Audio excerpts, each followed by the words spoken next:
Assalamualaikum warahmatullahi wabarakatuh. Perkenalkan, nama saya Siti Homeratul Fajriah, kelas 11 IPS 1 dari SMA Negeri 1 Cibungkulang.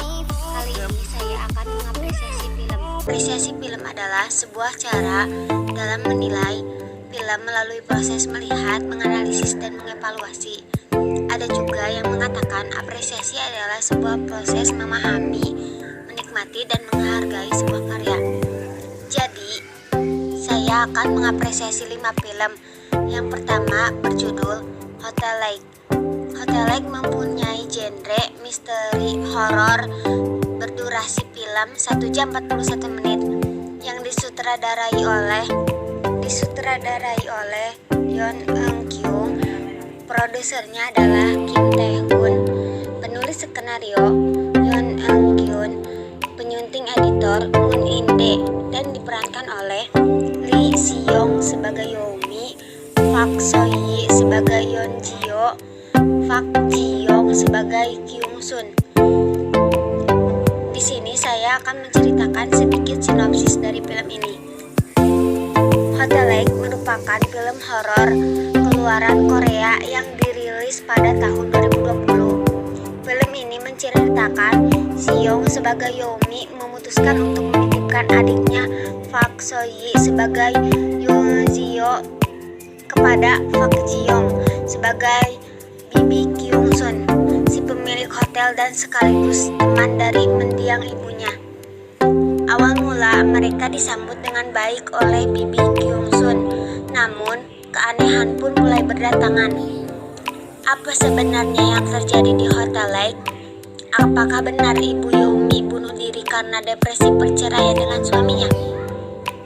Dan mengapa Ji-yo bisa tidak menyukai Kyung-sun walau terlihat begitu ramah padanya? Unsur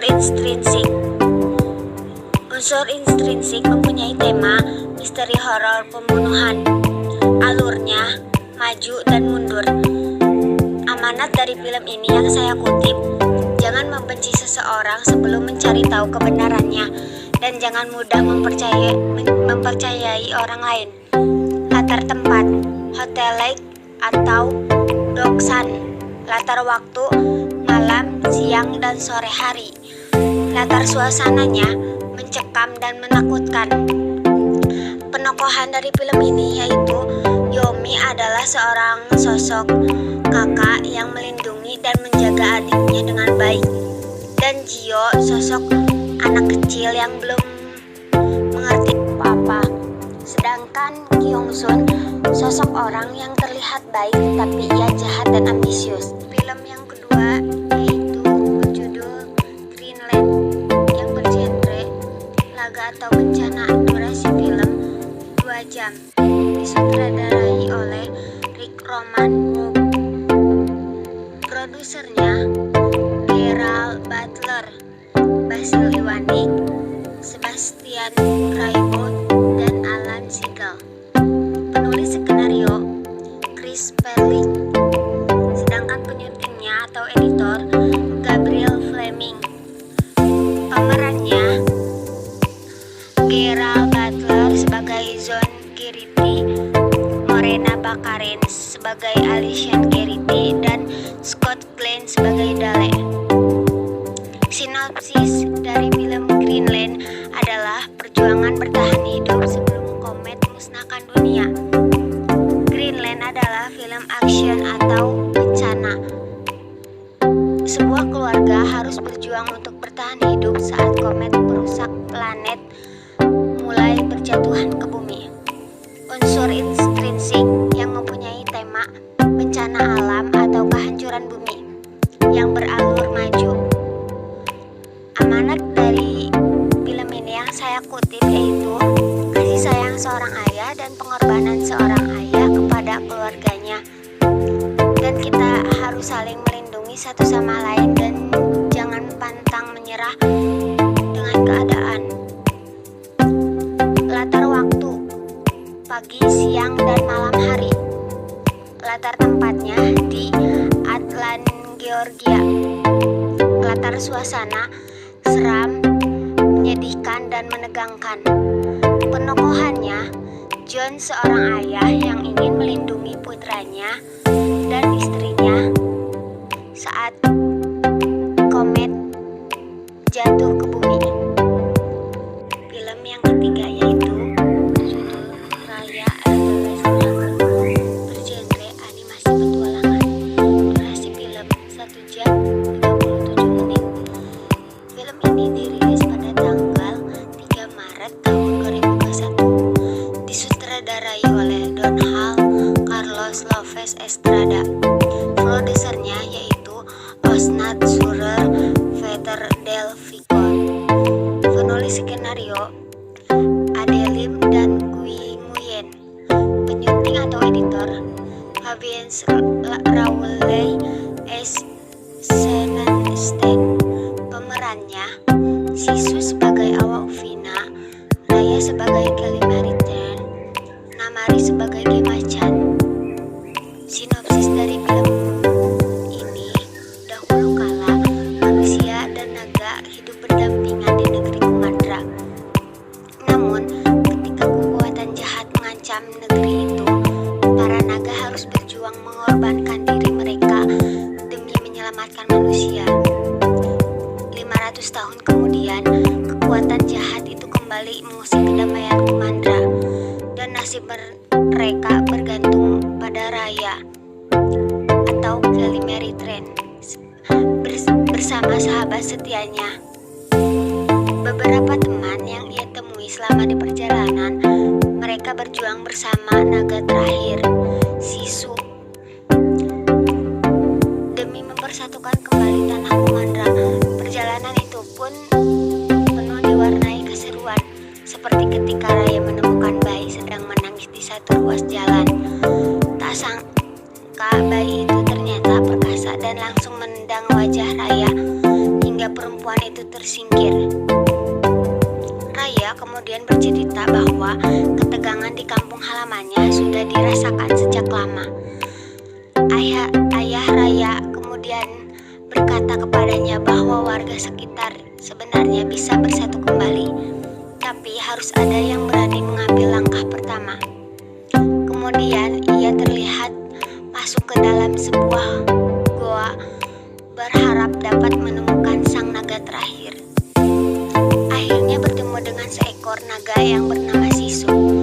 Setelah mendengar cerita Raya, Sisu meragukan kekuatannya sendiri.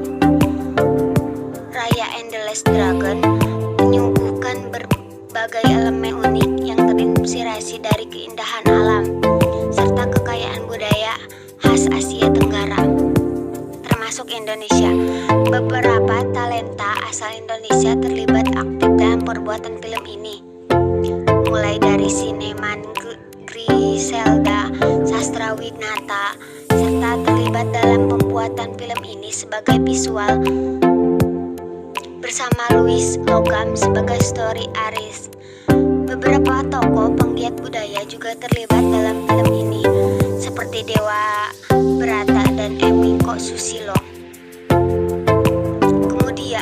Kemudian keduanya menjadi bagian dari tim konsultan, khususnya dalam hal budaya Indonesia, tari dan upacara tradisional serta musik gemala. Unsur intrinsik yang bertema menceritakan petualangan Raya di negeri Kumandra, sebuah negeri dongeng yang dahulu kala ditinggal manusia dan para naga secara berdampingan. Amanat yang saya kutip dari film ini yaitu saling percaya satu sama lain, berani, bergotong royong, persahabatan, dan memahami, sadar, serta mengapresiasi keberagaman budaya. Juga bisa membangun citra diri yang positif. Latar waktu siang, pagi, siang, dan malam hari. Latar tempatnya, film ini berlatar di Kumandra, sebuah negeri fantasi tempat 5 suku yang berbeda-beda. Ia masing-masing memiliki budaya yang terinspirasi oleh berbagai tempat di Asia Tenggara. Latar suasananya memunculkan kebahagiaan, terhibur, dan menegangkan. Penokohannya, Raya seorang pendekar atau pemberani, Sisu seorang naga yang lucu dan humoris. Dan Bijan adalah Raya kaya dan kepala suku yang sosok idealis dan visioner. Namari adalah musuh bebuyutan raya dari suku Pang yang ambisius. Godzilla vs Kong bergenre lembaga fiksi atau ilmiah. Durasi film 1 jam 53 menit dan teriris pada tanggal 24 Maret 2021. Disutradarai oleh Adam Wingers, diproduseri oleh Thomas Doll dan John Jasny, Brian Rogers, Mary Ferran, Alex Gracia, dan Eric McLeod. Penulis skenario Eric Frison, Max Borenstein. Penyuntingnya John Schaefer. Pemerannya itu Millie Bobby Brown, Alexander Skarsgård, Rebecca Hall. Sinopsis dari film Godzilla vs Kong yaitu menceritakan pertarungan antara kedua kekuatan terbesar di muka bumi. Mereka adalah Godzilla, monster evaluasi kadal yang menjadi legenda Jepana, dan Kong, gorila raksasa.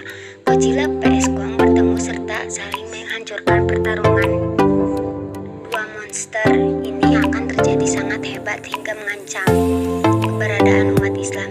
Pertarungan Godzilla vs Kong membuat umat manusia harus bertahan dengan berbagai cara.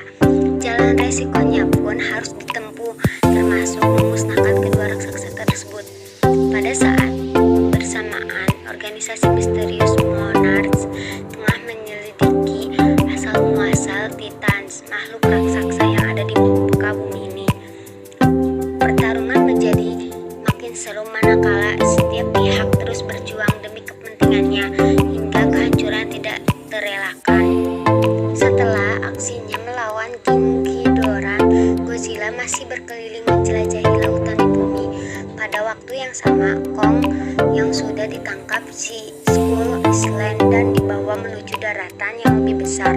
Pertemuan keduanya tak terelakkan dan tentu saja ini yang diinginkan sejak lama oleh para penggemar.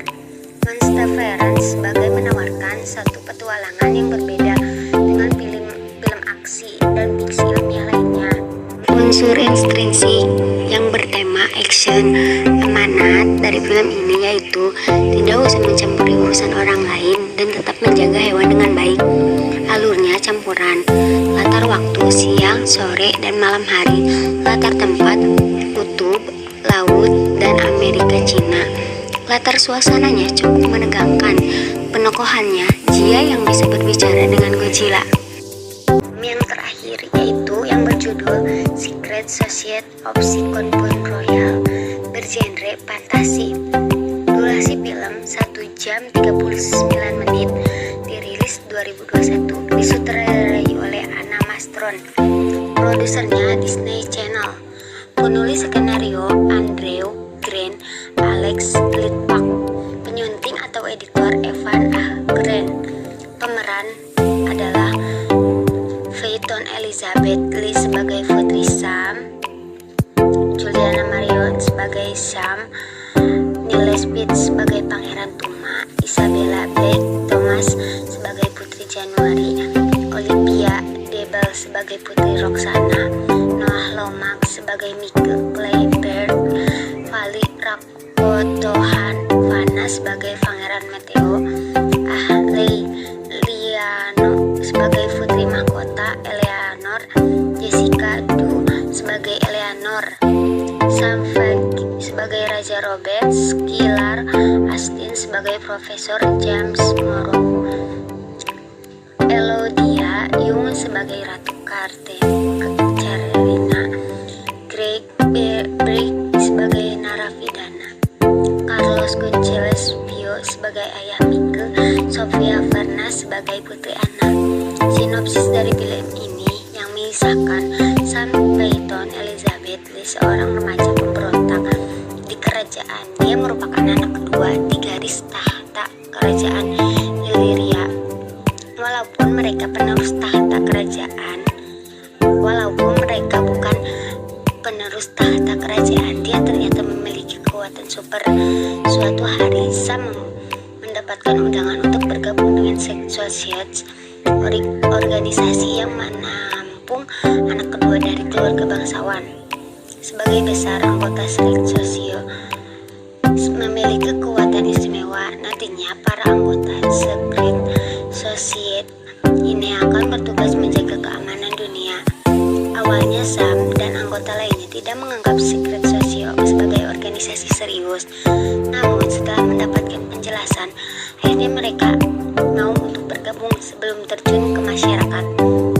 Para anggota baru ini akan berlatih di bawah bimbingan instruktur Secret Society James.